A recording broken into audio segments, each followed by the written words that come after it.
Baik, bismillahirrahmanirrahim. Assalamualaikum warahmatullahi wabarakatuh. Rekan-rekan mahasiswa yang berbahagia, pada pertemuan kali ini, pada video kali ini masih berjumpa lagi dengan saya. Video kali ini masih berkaitan dengan elastisitas permintaan dan penawaran gitu ya. Jadi ternyata banyak mahasiswa yang masih bingung dalam aplikasi ke contoh soal pada PowerPoint yang saya jelaskan pada pertemuan lalu. Nah, maka pada video kali ini kita akan coba bahas satu-satu contoh-contoh soal yang ada pada PowerPoint seperti itu ya. Harapannya apa yang sudah teman-teman semua dengarkan pada video kemarin gitu ya, pada video yang pertemuan lalu bisa dengan mudah untuk memahami gitu ya. Jadi bisa lebih gampang dalam mengerjakan soal ini. Oke, langsung saja ya. Kemarin ada berapa soal ya? Oke, kita masuk pada soal yang pertama ya.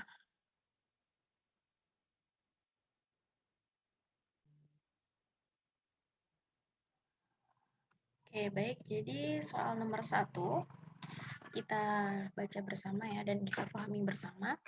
Baik, yang pertama yaitu saat harga minyak tanah 2.500 per liter, maka permintaan terhadap kompor minyak tanah yaitu adalah 200 unit per bulan. Berarti ini kan adalah harga awal ya, P0, kemudian permintaan terhadap kompor minyak tanah, ini berarti Q0-nya. Nah, setelah harga minyak tanah naik menjadi 5.000 per liter, maka permintaan terhadap kompor minyak tanah adalah 150 unit per bulan. Berarti ini disebut sebagai P1 karena setelah adanya perubahan tadi, dan ini kemudian Q1 gitu ya. Lalu hitung koefisien elastisitas silang minyak tanah dan kompor tersebut. Oke, berarti ini adalah jenis apa? Jenis elastisitas silang gitu ya. Masih ingat apa itu elastisitas silang? Ya, jadi elastisitas silang itu adalah perubahan permintaan terhadap suatu barang apabila terjadi perubahan terhadap harga barang lain gitu ya.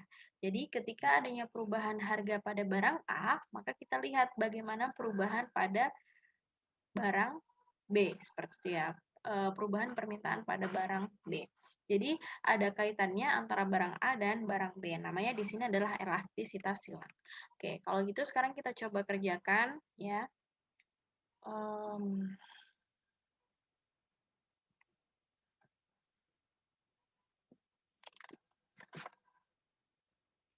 Nomor 1 ya. Kita tulis di sini nomor 1. Kita uraikan dulu tadi ya bahwa pada saat harga awal itu adalah besar 2000. Oh, sebentar. Saya buat detail lagi. Jadi nomor 1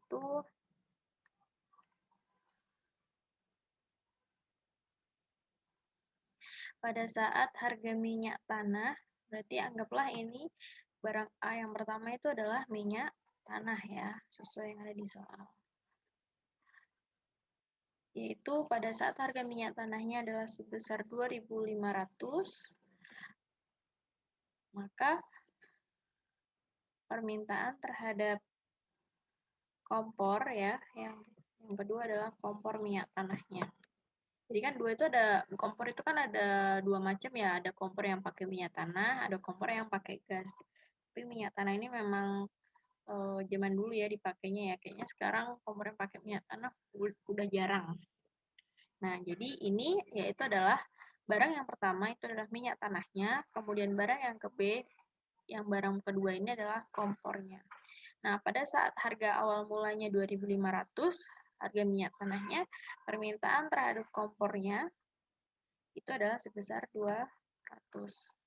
Tapi ketika harga minyak tanahnya mengalami kenaikan menjadi 5.000, maka permintaan kompornya turun ya menjadi 150. Nah, yang ditanya adalah elastisitas silang atau cross elasticity ya. Cross elasticity of demand gitu ya. Jadi yang pertama Rumusnya apa? Rumusnya adalah delta Q per Q terhadap barang X ya.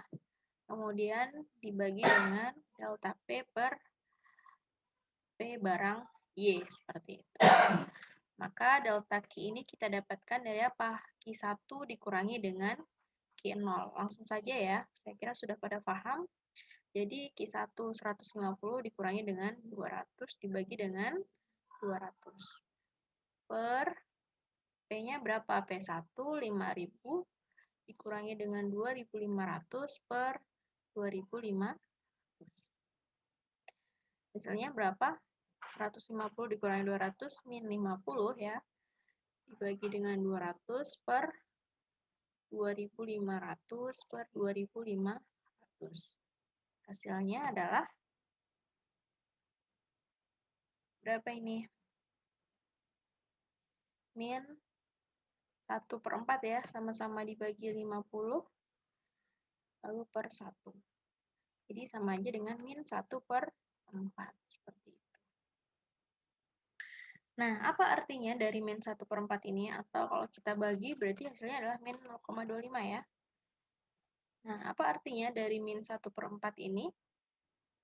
Jadi di dalam barang maksudnya di dalam elastisitas silang ya, itu ada dua jenis hubungan barang. Apa saja itu? Jadi dalam elastisitas silang itu, kalau hasil koefisiennya itu adalah positif, maka ini disebut sebagai apa? Hubungan barangnya. Substitusi ya. Kalau negatif berarti apa? Komplementer. Nah, sekali lagi, di dalam elastisitas silang, ada dua jenis hubungan barangnya gitu ya. Ketika hasilnya itu positif, maka barang tersebut bersifat substitusi. Ketika hasilnya negatif, maka barang tersebut bersifat komplementer gitu ya. Oke, berarti kalau di sini ini hasilnya adalah negatif ya, nomor 1 ini. Hasilnya negatif berarti dia barangnya bersifat apa? Bersifat komplementer ya. Nah, apa itu substitusi? Tadi substitusi itu adalah barang yang memiliki fungsi bisa saling menggantikan. Contohnya apa? Yang bisa saling digantikan. Misalkan contohnya apa?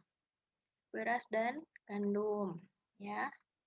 Beras dan gandum misalkan. Terus apa lagi? Kopi dan teh ya. Jadi kalau harga kopinya mahal, maka kita bisa ganti dengan menyeduh teh. Ketika harga berasnya naik, maka kita bisa ganti dengan gandum. Jadi bisa digantikan dengan barang yang bisa memiliki fungsi sebagai menggantikan barang tersebut gitu ya. Beras bisa digantikan dengan gandum, kopi bisa digantikan dengan teh dan lain sebagainya. Contoh-contoh yang lain. Nah, kalau komplementer ini apa? Komplementer itu barang yang mempunyai fungsi saling melengkapi gitu ya. Jadi barangnya bisa saling melengkapi gitu. Contohnya apa? Barang yang saling melengkapi, misalnya kopi dan gula gitu ya. Kopi tanpa gula gimana rasanya? Pahit banget ya gitu ya. Jadi kopi tetap membutuhkan gula. Terus apalagi teh. Teh juga butuh gula. Terus apalagi? Printer ya, contohnya printer dan tinta misalkan. Printer tanpa tinta ya nggak bisa ngeprint ya. Jadi printernya tidak berfungsi, tidak bisa digunakan gitu ya karena tidak ada tinta gitu. Nah, ini adalah contoh-contoh barang yang saling melengkapi gitu ya, sebagai pelengkap gitu. Terus apalagi misalkan yang lain? Tadi kompor dan minyak tanah atau gas gitu ya. Kompor tanpa gas nggak bisa nyala kompornya, nggak bisa dipakai buat masak gitu ya, tidak berfungsi dengan baik gitu ya. Atau kompor dan minyak tanah, kalau kompornya pakai minyak tanah ya kompornya juga nggak bisa dipakai buat masak gitu. Nah, ini yang dikatakan sebagai barang pelengkap gitu ya, atau barang komplementer.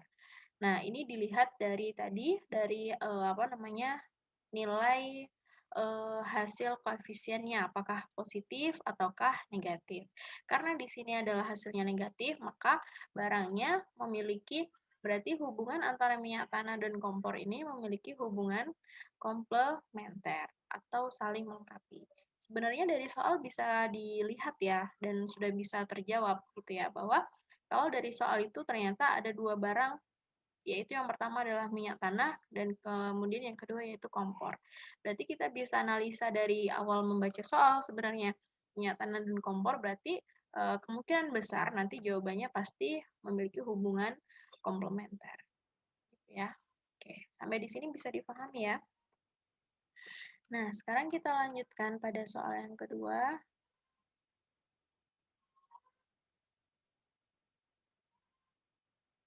Ini nomor 1. Oke, berarti ini tadi yang ditanya, hitung koefisien elastisitas silang. Berarti koefisiennya berapa tadi ya? 0,25. Tanda negatif diabaikan saja ya pada elastis karena bersifat absolut. Lalu tanda positif negatif tadi menunjukkan apa? Menunjukkan kalau pada elastisitas silang itu menunjukkan hubungan barangnya, kalau pada elastisitas pendapatan maka nanti juga menunjukkan termasuk barang apa dan sebagainya. Jadi tanda negatif dan positif itu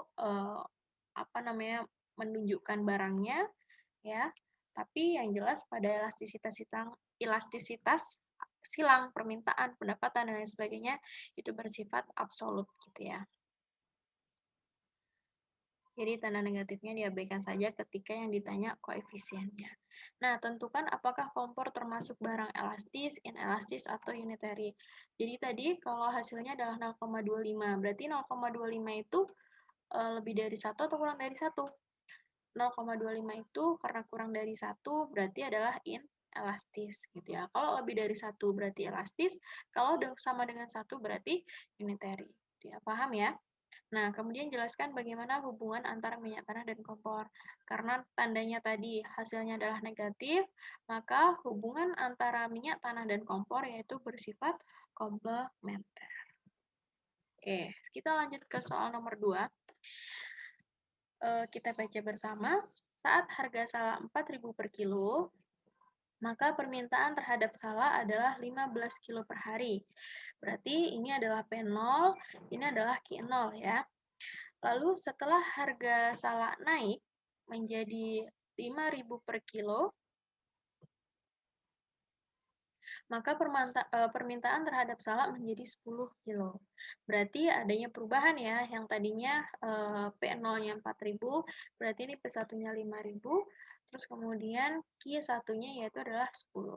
Hitung koefisien elastisitas harga permintaan salak. Berarti ini cukup elasticity of demand. Kita cari elastisitas permintaannya. Oke, baik. Yang pertama kita hapus dulu ini. Oke. Kita uraikan lagi ya. Kita uraikan lagi.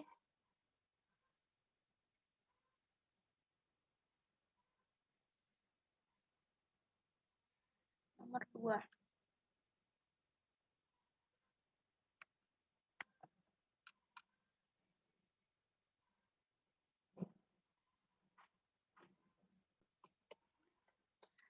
Oke, jadi yang pertama tadi ya, pada saat harga awalnya itu adalah 4.000, maka permintaannya berapa? Permintaannya adalah 15. Pada saat harganya naik menjadi 5.000, permintaannya adalah 10. Yang ditanya adalah elasticity of demand-nya berapa? Berapa persen ya? Maka kita bisa kerjakan ED sama dengan delta Q per Q0 per delta P per P0. Delta Q1 dikurangi Q0 ya. Langsung saja 10 min 15 dibagi dengan 15 per delta P, P1 dikurangi P0. Oh, ini saya kurang 1 ya nolnya. Nah, 5.000 kurangi 4.000 per 4.000. berapa ini? Min 5 per 15 per 1000 per 4000. Hasilnya adalah min 1/3 ya, sama-sama dibagi 5. Ini 1000 dibagi 4000 berarti 1/4. Berarti hasilnya adalah min berapa? 4/3. Berarti koefisien elasticity of demand-nya yaitu adalah 4/3. Paham ya?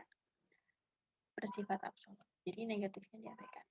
Nah, 4/3 ini berarti elasticity of demand-nya inelastis atau elastis? Kita lihat 4/3 ini kurang dari 0, kurang dari 1 atau lebih dari 1? 4 dibagi 3 lebih dari 1 ya. Lebih dari 1 berarti dia bersifat elastis. Paham ya sampai di sini? Ya, saya kira mudah. Teman-teman bisa mengerjakannya. Lanjut, kita ke soal yang ketiga.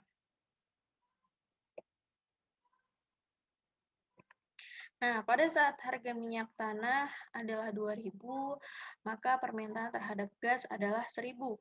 Ketika terjadi kenaikan harga minyak tanah menjadi 4.000, maka permintaan terhadap gas menjadi 2.500.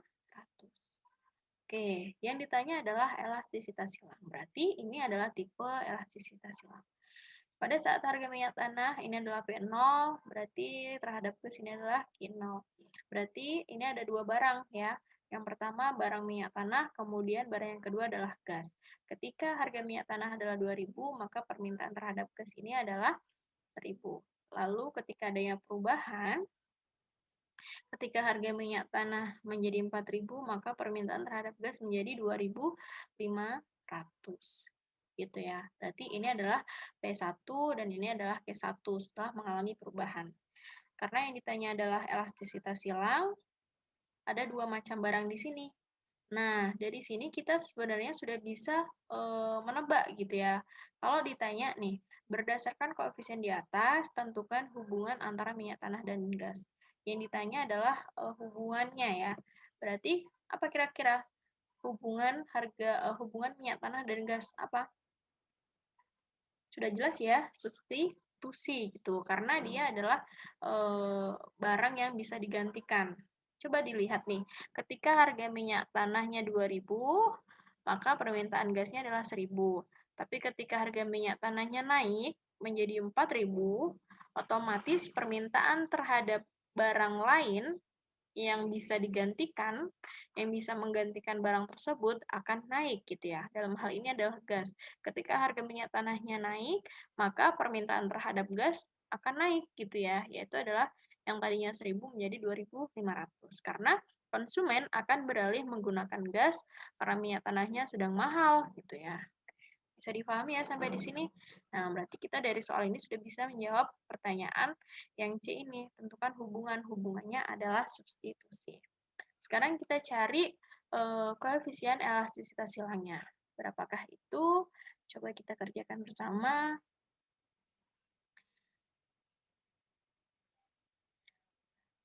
Nah, kita uraikan terlebih dahulu ya. Jadi nomor 3 tadi diketahui ketika harga barang A tadi apa ya, minyak tanah ya. Minyak tanah. Lalu di sini ada gas sebagai barang keduanya. Pada saat harga minyak tanahnya 2.000, permintaan terhadap gas yaitu 1.000. Tapi ketika harga minyak tanahnya naik menjadi 4.000, permintaan terhadap gasnya jadi naik ya, yaitu 2.500. Sampai di sini bisa dipahami ya maksud dan fungsi dari barang yang bisa saling menggantikan. Oke, kita cari elasticity silangnya atau cross elasticity of demand. Berarti EC-nya adalah delta Q per Q pada barang X ya, atau barang minyak tanah. Kemudian delta P per dari barang Y, harga pada barang Y itu dalam hal ini adalah gas. Nah, Q1 dikurangi Q0. Berarti 2.500 dikurangi 1.000 per Qx. Maaf, Q0 ya. Q0-nya adalah 1.000. Lalu dibagi dengan delta P 4.000 min 2.000 ya, P0-nya. Nah, berapa hasilnya? Berarti min 1.500 ya, dibagi 1.000 per 4.000, 2.000 dibagi dengan 2.000. Berapa nih hasilnya? Hasilnya adalah ini 1.500 dibagi 1.000 berapa? Sama-sama dibagi, ini dihilangkan nolnya, sama-sama dibagi 5 ya. Berarti 3 per 2 per 1. Berarti hasilnya adalah min 3 per 2. Benarkah min? Kok min positif ya? Karena kan ini 2.500 dikurangi 1.000. Nah, berarti bukan negatif. Nah, jadi dalam mengerjakan harus teliti ya, teman-teman semuanya. Jangan sampai tidak teliti. Jadi kalau nggak teliti, bisa salah hasil jawabannya. Beda tanda aja negatif dan positif, nanti juga bisa salah gitu ya, dalam menentukan hubungannya. Oke, berarti di sini hasilnya adalah positif 3 per 2 gitu ya. Berarti artinya apa? Nah, benar kan? Hasilnya adalah positif. Positif itu adalah memiliki hubungan yang substitusi gitu ya, yang bisa saling menggantikan. Seperti itu. Paham sampai di sini? Lalu dia bersifat inelastis, elastis, atau unitary. Kita lihat 3 dibagi 2. 3 dibagi 2 ini lebih dari 1 atau kurang dari 1. Lebih dari 1 ya. Berarti dia adalah elastis. Oke. Gampang ya sampai di sini? Nah, jadi nanti kalau ada kuis, ada tugas, ya, harus bisa benar semua. Oke, nanti kalau ada yang mau ditanyakan bisa ditanyakan saja pada grup atau di kolom komentar gitu ya.